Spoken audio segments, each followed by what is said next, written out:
В августе глава Якутии Егор Борисов издал 4 важнейших указа, 2 из которых касаются улучшения качества медицинского обслуживания. Вот можете прокомментировать данные?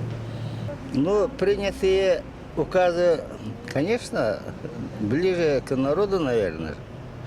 Я одобряю, как старый человек. Но хотелось бы, конечно, чтобы очереди не были, как раньше.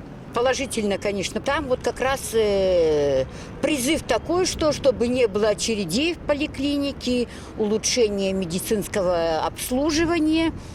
Ну и, в общем, все остальное, вот так вот я скажу. Но я с этим согласна, конечно. И вполне считаю, что это реально. И можем мы это сделать, если, конечно, все будут поддерживать это вот решение. И, в общем, вот так вот. А вот еще один указ, он касался повышения качества жизни населения в целом, в частности, увеличения количества рождаемости, ликвидация аварийного жилья. Вот это как поможет?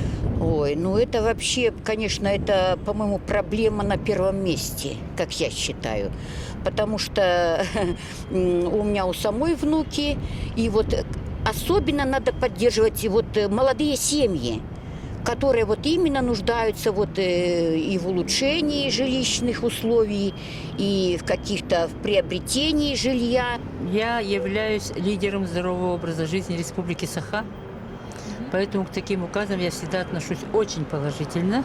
Я, например, считаю так, если указ вышел, должен человек, который отвечает, как этот указ продвигается в жизни, кто его как исполняет и что мы получим в результате. Этого не делается, а указов уходит очень много. У нас медицина совсем вот не развитая. Из-за этого нужно вот развивать.